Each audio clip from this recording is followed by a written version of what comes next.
Hi friends, welcome back to our YouTube channel Gruhini lifestyle. ಈಗಾಗಲೇ ನಿಮಗೆ ಶ್ರೀರಾಮನ ಅಯೋಧ್ಯೆಯಿಂದ ಬಂದಿರುವಂಥ ಅಕ್ಷತೆ ನಿಮ್ಮ ಮನೆಯನ್ನು ತಲುಪಿದೆ. ಇನ್ನು ಕೆಲವರಿಗೆ ತಲುಪಲಿದೆ. ಹೀಗೆ ತಿಳಿದಿರುವ ಹಾಗೆ ನಿಮಗೆ ರಾಮ ಮಂದಿರದ ಮಂತ್ರಾಕ್ಷತೆ ಪ್ರತಿಯೊಬ್ಬ ಒಂದು ಹಿಂದೂ ಮನೆಯನ್ನು ತಲುಪಿದೆ.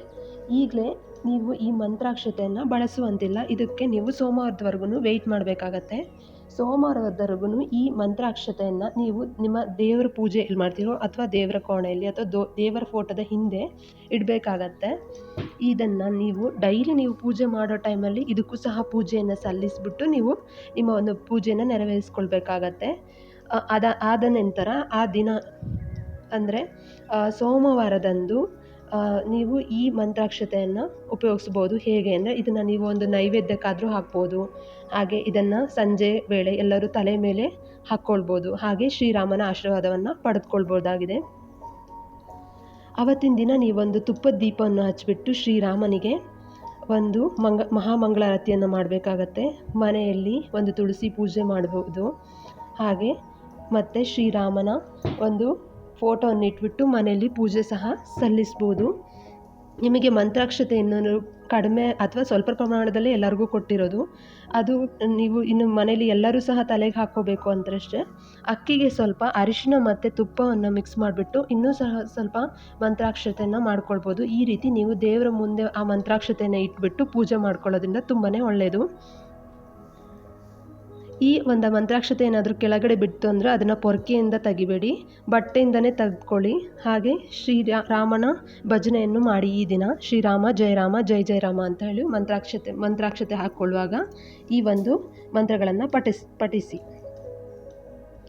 ಹಾಗೆ ಫ್ರೆಂಡ್ಸ್, ಇವತ್ತು ನಾವು ಹೇಗೆ ಮನೆಯಲ್ಲೇ ಸುಲಭವಾಗಿ ಒಂದು ಶ್ರೀರಾಮನ ಪ್ರತಿಷ್ಠಾಪನೆಯ ದಿನ ಒಂದು ಸಿಂಪಲ್ಲಾಗಿ ಪೂಜೆಯನ್ನು ಮಾಡ್ಕೋಬೋದು ಅಂತ ಹೇಳ್ತೀನಿ. ಶ್ರೀರಾಮನ ಪ್ರತಿಷ್ಠಾಪನೆ ದಿನ ನೀವು ಮನೆಯಲ್ಲೇ ಪೂಜೆಯನ್ನು ಈ ಥರ ಒಂದು ಸಿಂಪಲ್ಲಾಗಿ ಪೂಜೆಯನ್ನು ಮಾಡ್ಕೊಳ್ಳೋದ್ರ ಮೂಲಕ ಭಗವಾನ್ ಶ್ರೀರಾಮನ ಆಶೀರ್ವಾದವನ್ನು ನೀವು ಪಡೆದುಕೊಳ್ಬೋದು. ಹಾಗೆ ಈ ಪೂಜೆಯಿಂದ ಭಗವಾನ್ ಶ್ರೀರಾಮನು ನಿಮ್ಮ ಎಲ್ಲ ಆಸೆಗಳನ್ನು ಈಡೇರಿಸ್ತಾನೆ ಅಥವಾ ಪೂರೈಸ್ತಾನೆ ಅಂತಲೇ ಹೇಳ್ಬೋದು. ಅವತ್ತಿನ ದಿನ ನೀವು ಬೆಳಗ್ಗೆ ಬ್ರಾಹ್ಮಿ ಮುಹೂರ್ತ ಅಥವಾ ಜನವರಿ 22ನೇ ಸೋಮವಾರದಂದು ಬ್ರಾಹ್ಮಿ ಮುಹೂರ್ತದಲ್ಲಿ ಎದ್ದು ಮನೆಯನ್ನು ಫುಲ್ಲು ಸ್ವಚ್ಛ ಮಾಡಿಬಿಟ್ಟು ರಾಮ ದರ್ಬಾರ್ ವಿಗ್ರಹ ಅಂದರೆ ಅಥವಾ ಒಂದು ರಾಮನ ಫೋಟೋವನ್ನು ನಿಮ್ಮ ಮನೆ ಪೂಜೆ ಎಲ್ಲಿ ಮಾಡ್ತೀರೋ ಆ ಪೂಜಾ ಸ್ಥಳದಲ್ಲಿ ಇಟ್ಬಿಟ್ಟು ಶ್ರೀರಾಮ ಭಗವಾನ್ ಪೂಜೆಗೆ ಎಲ್ಲ ಒಂದು ತಯಾರಿಯನ್ನು ಮಾಡ್ಕೊಳ್ಳಿ. ಭಗವಾನ್ ಶ್ರೀರಾಮನನ್ನು ಪೂಜಿಸುವ ಮೊದಲು ನೀವು ಶ್ರೀ ಆಂಜನೇಯ ಸ್ವಾಮಿಯನ್ನು ಪ್ರಾರ್ಥಿಸಬೇಕಾಗತ್ತೆ.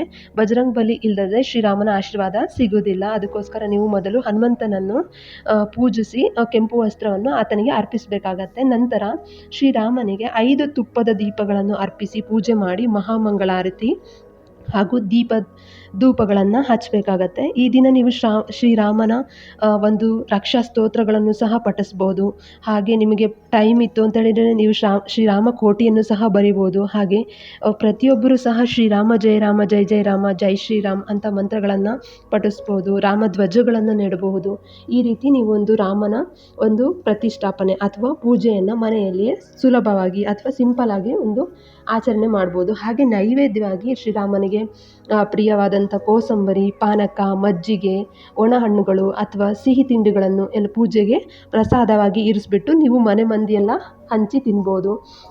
ಈ ಎಲ್ಲ ಒಂದು ಅಲ್ಲದೆ ನೀವು ಈ ದಿನ ರಾಮಾಯಣದ ಕೆಲವು ರಾಮನ ಕುರಿತಾದ ಕಥೆಗಳನ್ನು ಸಹ ಮನೆಯಲ್ಲಿ ಓದ್ಬೋದು ಅಥವಾ ರಾಮ ಮಂದಿರಗಳಿಗೆ ಭೇಟಿ ನೀಡ್ಬೋದು. ಈ ಥರ ಎಲ್ಲ ಒಂದು ಕೆಲಸಗಳು ಮಾಡೋದ್ರಿಂದ ನೀವೊಂದು ಶ್ರೀರಾಮನ ಆಶೀರ್ವಾದವನ್ನು ಪಡೆದುಕೊಳ್ಬೋದು. ಈ ರೀತಿ ಒಂದು ಸಿಂಪಲ್ ಪೂಜೆ ಮಾಡೋದ್ರಿಂದ ನಿಮ್ಮೆಲ್ಲ ಇಷ್ಟಾರ್ಥ ಸಿದ್ಧಿಗಳು ಈಡೇರುತ್ತೆ ಮತ್ತು ಜೀವನದಲ್ಲಿ ಯಾವಾಗಲೂ ನೀವು ಸಂತೋಷವಾಗಿ ಇರ್ತೀರಾ. ಈ ದಿನ 84 ಸೆಕೆಂಡ್ಗಳ ಅತ್ಯಂತ ಮಂಗಳಕರವಾದ ಶ್ರೀರಾಮನ ಪ್ರತಿಷ್ಠಾಪನೆ ನೆರವೇರುತ್ತದೆ. ಅಂದರೆ ದಿನಾಂಕ 12:29ರಿಂದ 12:30ವರೆಗೆ ನಡೆಯುವ ಒಂದು 84 ಸೆಕೆಂಡುಗಳ ಹಿಂದೂ ಕ್ಯಾಲೆಂಡರ್ ಪ್ರಕಾರ ಜನವರಿ 22ನೇ ದಿನ ಪುಷ್ಯ ಮಾಸದ ಶುಕ್ಲ ಪಕ್ಷದ ದ್ವಾದಶಿ ದಿನ ಆಗಿರುತ್ತೆ.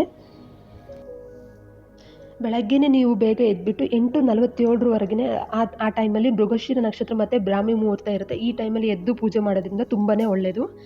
ಹಾಗೆ ಈ ವಿಡಿಯೋ ಇಷ್ಟ ಆದರೆ ಪ್ಲೀಸ್ ಲೈಕ್ ಮಾಡಿ, ಶೇರ್ ಮಾಡಿ, ಕಮೆಂಟ್ ಮಾಡಿ. ಹಾಗೆ ಹೆಚ್ಚಿನ ವಿಡಿಯೋಗಳಿಗಾಗಿ ಚಾನಲ್ನ ಸಬ್ಸ್ಕ್ರೈಬ್ ಮಾಡ್ಕೊಳ್ಳೋದನ್ನ ಮರಿಬೇಡಿ.